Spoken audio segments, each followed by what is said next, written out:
आइए आज हम सभी हमारे युग निर्माण सत्संकल्प पाठ के 7वें सूत्र पर चर्चा कर रहे हैं।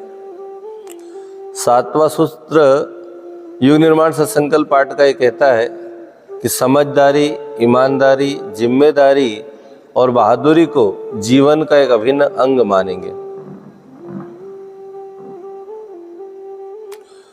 सबसे पहले समझदारी।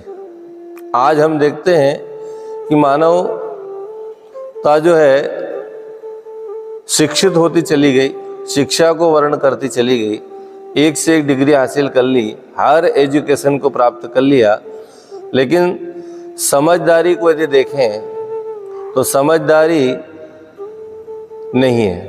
परम पूज्य गुरुदेव की एक पुस्तक है समझदारों की नासमझी, और उसमें हम कई ऐसी चीज़ें पाते हैं कि मनुष्य को जो नहीं करना चाहिए करता है, जो नहीं खाना चाहिए खा रहा है, जो नहीं पीना चाहिए पी रहा है, जो नहीं बोलना चाहिए बोल रहा है, और सारी समझदारी को छोड़ दी। दिखने के लिए वो समझदार है, अप टू डेट है, फैशन में, कपड़े में, बोलने में, दिखने में, लेकिन जीवन का स्तर उसका गिरता जाए। जो समझदारी होना चाहिए, मानव को मानव कैसे बनना है, मानव से महामानव कैसे बने, तो इसका पहला सूत्र जीवन में समझदारी आए। समझदारी को जीवन का अंग माने, हम सही दिशा में चलें, अपनी समझ को विकसित करें और समझ को अपने लिए, अपने स्वार्थ के लिए नहीं, मानवता के लिए भी खर्च करें। पहला सूत्र समझदारी। दूसरा सूत्र ऋषि कहते हैं ईमानदारी। आज के समय में हर व्यक्ति का ये बोलबाला है कि साहब ईमानदार व्यक्ति तो भूखा मरता है। हो सकता है कुछ हद तक, लेकिन फिर भी ऋषि कहते हैं कि ईमानदार होने का अर्थ है हजार मनकों में चमकने वाला हीरा। ऐसे व्यक्तित्व के धनी इस संसार में कमी मिलेंगे जो अपने जीवन को ईमानदारी से जीते हैं, अपना पूरा जीवन ईमानदारी में लगाते हैं। ईमानदार केवल समाज के लिए नहीं, परिवार के लिए नहीं, अपने आप के लिए भी बने। ईमानदार अपने आप के लिए कि क्या हमें ये मानव तन मिला, क्या हम इस मानव तन का ईमानदारी से सदुपयोग कर पा रहे हैं। जो परमात्मा ने विभूतियाँ दी है, ज्ञान दिया है, बुद्धि दी है, क्षमताएं दी है, समझ दी है, उनका हम सदुपयोग कर पा रहे हैं, तो हम ईमानदार बने अपने प्रति। आज हम पूरा दिखावटी जीवन जीते हैं, तो हम अपने आप के प्रति भी ईमानदार बने। तो हम समझदारी, ईमानदारी, आगे आती जिम्मेदारी।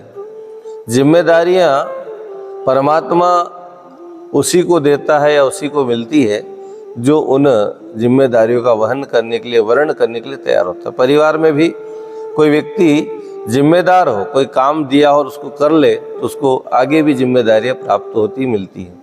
हम जिम्मेदार बने, जिम्मेदार हमारे अंदर आए, जिम्मेदारीता हमारे अंदर आए, कोई भी कार्य हमें मिले उसको जिम्मेदारी के साथ हम पूरा कर पाएँ, ये जिम्मेदारी का सूत्र है। और ईमानदारी, समझदारी, जिम्मेदारी, और अंत में आता बहादुरी। आज व्यक्ति बहादुर नहीं है। बहादुरी का मतलब केवल अपने लोगों पर रौब झाड़ना नहीं है। बहादुर होने का मतलब है अपने आप से लड़ना। परम पूज्य गुरुदेव कहते हैं आज दुनिया में व्यक्ति से तो लड़ सकता है, व्यक्ति दूसरों से तो लड़ सकता है, लेकिन अपने आप से लड़ना बड़ा कठिन होता है। बहादुरी चाहिए तो अपने आप को हम बहादुर बनाएं। संसार में महावीर की बात होती तो एक ही व्यक्तित्व के धनी हुए जिन्हें अपने आप के आगे महावीर लिखा या महावीर हुए। महावीर होने का अर्थ है संसार में उन्होंने किसी से लड़ाई नहीं लड़ी, अपने आप को जीता, अपने आप को आगे बढ़ाया, अपनी कमियों को दूर कर पाए।